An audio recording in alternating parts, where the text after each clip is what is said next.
Olá a todos, olá a todas, sejam bem-vindos a mais um vídeo deste canal.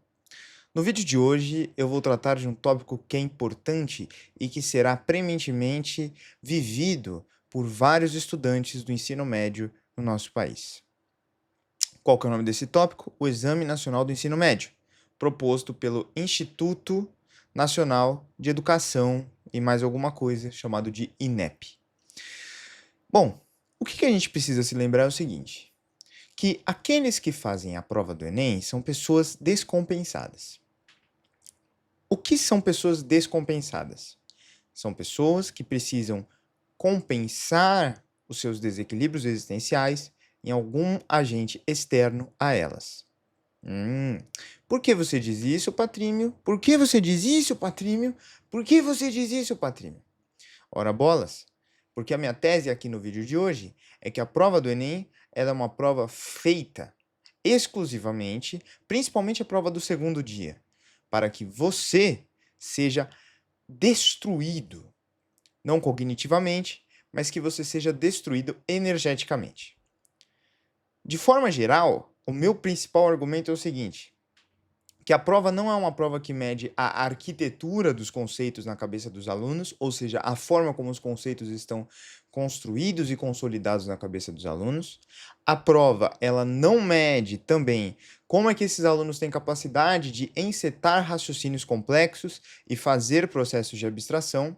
A prova também, ela não consegue aglomerar de forma equitativa os estudantes que fizeram ensino médio nas escolas públicas, até porque, se a gente for parar para observar, quem se dá bem no Enem é quem consegue ter tempo e ter alimento suficiente para conseguir ficar gastando energia do seu cérebro para conseguir fazer contas que são destrutivas a este cérebro. Então, nesse contexto, o meu ponto é: o Enem ele é uma prova que não mede, em termos de processo seletivo, nenhuma das capacidades que são necessárias para que alguma pessoa adentre no ensino superior. E ele tampouco é uma potência, é uma potente forma discricionária para que as universidades consigam fazer com que os seus alunos ingressem, tá? Geralmente, o que se observa é que as universidades que têm processos seletivos mais variados, mais característicos, são aquelas universidades que têm bons rankings. E são aquelas universidades que têm uma boa categoria de pesquisa por ter selecionado de forma adequada os seus alunos. Certo? Então, a minha grande questão aqui é que a prova do Enem, na verdade, ou que a minha grande tese que está rolando por aqui, é que a prova do Enem, ela é, antes de tudo, uma prova que não foi feita para que você vá razoavelmente bem. Ela não foi feita para isso. Na verdade, ela é uma prova que foi feita. Eu estou abrindo o PowerPoint, por isso que eu estou colocando aqui. Na verdade, é uma prova que foi feita para te destruir cognitivamente e ela se aproveita dessa destruição cognitiva para que ela consiga, enfim, para que ela consiga, de certa maneira, discriminar os alunos ou fazer qualquer coisa do gênero, tá? E por que isso?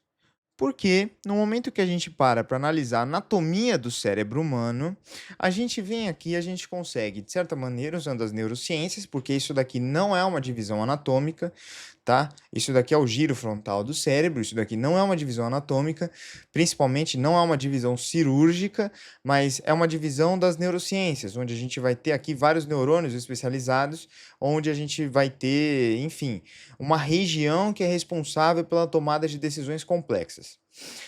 Dentro dessa região responsável pela tomada de decisões complexas, a gente tem o famoso córtex pré-frontal dorsolateral. O córtex pré-frontal dorsolateral ele é responsável principalmente pela nossa memória de curto prazo, nossa memória de trabalho.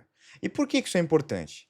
Porque quando você está ali, por exemplo, fazendo uma fogueira, você está ali jogando tênis e você precisa tomar uma decisão rápida, ou quando você precisa, de certa maneira, fazer qualquer coisa que seja importante para o seu dia a dia, como, por exemplo, se alimentar, você precisa, de certa maneira, de uma determinada memória de longo prazo para que você consiga repetir o movimento que você já aprendeu, como também você precisa de uma memória de trabalho, que é uma memória de curto prazo que vai reconhecer o ambiente e vai fornecer informações sobre esse ambiente para a gente. Essa memória de curto prazo, ela, além de ser de curto prazo, ela tem curta memória. Então, é uma memória que ela é facilmente desgastada, certo? A memória de curto prazo é uma memória facilmente desgastada.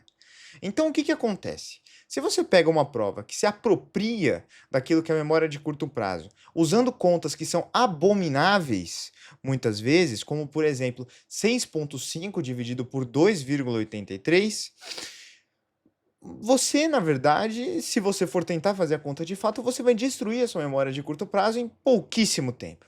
Você vai destruir essa região do seu cérebro tão e tão carente de glicose em pouquíssimo tempo. Você vai ficar totalmente depredado pela prova. É por isso que quando você entra na prova do Enem, e eu duvido que você que esteja assistindo esse vídeo não sinta isso, você sente um frio na barriga para ir para o próximo exercício. Você sente medo de ir para o próximo exercício, você sente um desconforto físico de ir para o próximo exercício. Sim, porque você está metabolizando tantas coisas para conseguir fazer aquelas continhas, você está gerando tanto lixo metabólico para conseguir fazer aquelas continhas, você está gastando tanto açúcar para conseguir fazer aquelas continhas, que você não tem energia nem para viver direito. Então, o que que acontece? Você tem cefaleia, você tem problema de visão, você tem problema de tomada de decisão, chega uma hora que você barra no exercício, justamente pelo fato de que esse córtex pré-frontal dorso lateral, ele está totalmente defenestrado pela ação de uma prova que ela usa como ferramenta de dificuldade um problema fisiológico seu, uma barreira fisiológica que é inerente a todo mundo. Ah, mas e o Theo Affini que gabarita o Enem todos os anos? Ah, mas e o Pedro Assado? Ah, mas e o Ango? Ah, mas e não sei quem? Ah, mas e não sei quem lá? Ah, mas e não sei o quê? Essas pessoas, primeiro, é que nem os pequenos asiáticos que fazem contas com ábacos, certo? Essas pessoas, elas fazem tanto a prova que elas conseguem automatizar, de certa maneira, esses processos, e aí, automatizando, de certa maneira, esses processos, elas conseguem diminuir essa sensação de desconforto que eles sentem, tá? Mas é claro que o que que acontece? Geralmente, eles também sentem desconforto, mas só que eles ignoram ou eles limitam para vocês, justamente pelo fato que eles querem parecer fortes e vender cursos. Mas esse desconforto que eles sentem, esse desconforto físico que você sente quando você vai realizar a prova de ciência da natureza do Enem e que você realizará esse dia, não, esse final de semana, não é um problema seu. Você não é incompetente, você não tem transtorno de déficit de atenção e tampouco hiperatividade. Não. O que você tem é um córtex pré-frontal sadio, que precisa se poupar para tomar decisões básicas da sua existência, certo? E aí, quando a gente para observar, essa é justamente uma das áreas de maior região do nosso cérebro, de maior atividade do nosso cérebro no nosso cotidiano. Então, sendo ela uma das regiões aqui, esse córtex pré-frontal dorso-lateral, sendo ele uma das regiões mais metabolicamente caras do nosso corpo, quando a gente para ir lá e fazer a prova do Enem, a gente fica praticamente dentro de uma estasia energética. E aí o que você faz? Você vai lá e você come um chocolate. E aí o que que acontece com a porra do chocolate? Você tem um pico de insulina e você sente sono. Só que aí você vai lá e você depois come uma banana. Você tá nervoso por causa da prova, você sente vontade de fazer cocô. Então não tem muita solução para isso, porque a própria prova foi feita para gerar esse monte de lixo metabólico, demandar fisicamente do seu corpo que você sinta um desconforto ao olhar para a próxima questão, e aí você vai ser violentamente tombado por essa prova. Se você olhar aqui, os panoramas de irrigação do nosso encéfalo, principalmente quando a gente para observar as meninges e as camadas que revestem o nosso cérebro, elas são muito bem irrigadas aqui nessa região, justamente pelo fato de que nesta região cerebral a gente precisa de uma bela quantidade de oxigênio, uma bela quantidade de açúcar, etc. Não à toa, em termos de receptores celulares, a gente tem os receptores do tipo GLUT3 aqui, que é um dos poucos lugares que a gente tem receptores desse tipo, que são receptores que, mesmo com pouquíssima glicose, você consegue jogar açúcar para dentro da célula. Mesmo com pouquíssima glicose no seu sangue, você consegue fazer isso. Certo? Mas o meu ponto que eu quero que vocês levem aqui é que esta região aqui, ó, do córtex pré-frontal dorso lateral, responsável pela nossa memória de curto prazo e responsável pelas nossas funções executivas, ele está sendo violentado pela prova do Enem. E esse é o grande fim da prova do Enem: violentar o seu córtex pré-frontal, certo? Porque a prova do Enem é banal em termos de teoria, certo? Se você tivesse um dia para fazer a prova do Enem sem teorias, Você conseguiria fazer. Mas o seu problema é que você tem o timing. Aí você compara com uma prova que também tem tempo, como o SAT. O SAT não tem contexto nas questões. Essa é a diferença. Então a grande questão é, você bate o olho na questão, você já tem um processo que você precisa fazer. Aqui você precisa bater o olho na questão, pensar no processo, pensar nas milhões de continhas, pensar em como você vai transformar essas continhas em continhas mais fáceis.